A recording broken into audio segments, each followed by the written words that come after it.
Hi hello ನಮಸ್ಕಾರ ವೀಕ್ಷಕರೇ, ನಾನು ನಿಮ್ಮ ಆಕಾಶ್. ಕ್ಲಿಕ್ ಹೋಮ್ಸ್ಗೆ ಸ್ವಾಗತ.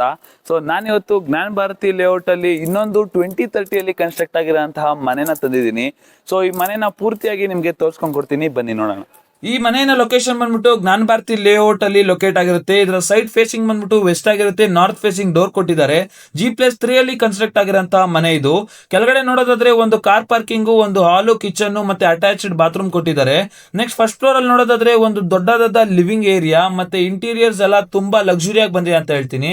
ನೆಕ್ಸ್ಟ್ ಒಂದು ಮಾಡ್ಯುಲರ್ ಕಿಚನ್ ಕೊಟ್ಟಿದ್ದಾರೆ. ಕಿಚನ್ ಪಕ್ಕದಲ್ಲೇ ಒಂದು ಪೂಜಾ ರೂಮ್ ಸಹ ಕೊಟ್ಟಿದ್ದಾರೆ. ಈ ಮನೆ ಹೇಳೋದಾದ್ರೆ ಟೋಟಲಿ 4 ಬೆಡ್ರೂಮ್ಸ್ ಬರುತ್ತೆ. ಪ್ರತಿಯೊಂದು ಬೆಡ್ರೂಮ್ಗೂ ಅಟ್ಯಾಚ್ ಟಾಯ್ಲೆಟ್ಸ್ ಇರುತ್ತೆ ಮತ್ತೆ ವಾರ್ಡ್ರೋಬ್ಸ್ ಎಲ್ಲ ಫುಲ್ಲಿ ಫರ್ನಿಶ್ಡ್ ಅಂತಾನೆ ಹೇಳ್ತೀನಿ. ನೆಕ್ಸ್ಟ್ ಇದರ ಅಮ್ಯುನಿಟೀಸ್ ಬಗ್ಗೆ ಹೇಳೋದಾದ್ರೆ 500 ಮೀಟರ್ಸ್ ಅಲ್ಲಿ ನಿಮಗೆ ಮೆಟ್ರೋ ಮತ್ತೆ ಬಸ್ ಸ್ಟಾಪ್ ಸಿಗುತ್ತೆ. ಮತ್ತೆ ಸ್ಕೂಲ್ಸ್, ಹಾಸ್ಪಿಟಲ್ಸ್, ಜಿಮ್ಸ್ ಇದಕ್ಕೆಲ್ಲ ಬೇಗ ಆಕ್ಸೆಸಿಬಿಲಿಟಿ ಸಿಗುತ್ತೆ. ಈ ಪ್ರಾಪರ್ಟಿ ಬಂದ್ಬಿಟ್ಟು BDA ಅಪ್ರೂವ್ಡ್ ಪ್ರಾಪರ್ಟಿ ಆಗಿರುತ್ತೆ. ಇವ್ರದೇ ಆದಂತಹ ಬೋರ್ವೆಲ್, ಕಾವೇರಿ ವಾಟರ್ ಸಪ್ಲೈಸ್ ಎಲ್ಲ ಇದೆ. ಮತ್ತೆ ಸ್ಯಾನಿಟರಿ ವೇರ್ಸ್ ಬಂದ್ರೆ ಜಾಗ್ವಾರ್ ಫಿಟ್ಟಿಂಗ್ಸ್ ನ ಮಾಡಿಸಿದ್ದಾರೆ. ಇನ್ನು ಗ್ರಾನೈಟ್ಸ್ ಅಂತೂ ಖಜಾರಿ ಅವ್ರ ಕಡೆಯಿಂದ ಮಾಡಿಸಿದ್ದಾರೆ. ನೆಕ್ಸ್ಟ್ ಮೇನ್ ಡೋರ್ಗೆ ಇವರು ಟೀಕುಡ್ ನ ಯೂಸ್ ಮಾಡ್ಕೊಂಡು ಡೋರ್ ಮಾಡಿದ್ದಾರೆ. ನೆಕ್ಸ್ಟ್ ರೋಡ್ ಬಂದ್ರೆ 30 ಫೀಟ್ ರೋಡ್ ಆಗಿರುತ್ತೆ. ಮತ್ತೆ ಇವರು 1.65 CR ಹೇಳ್ತಿದ್ದಾರೆ. ಸ್ಲೈಟ್ಲಿ ನೆಗೋಷಿಯಬಲ್ ಇರುತ್ತೆ. ಈ ಮನೆ ಏನಾದರೂ ನಿಮ್ಗೆ ಇಂಟ್ರೆಸ್ಟೆಡ್ ಇದ್ರೆ ಕೆಳಗಡೆ ಕಾಣಿಸ್ತಿರೋ ನಂಬರ್ಗೆ ಕಾಂಟ್ಯಾಕ್ಟ್ ಮಾಡ್ಕೊಳ್ಳಿ. Thank you.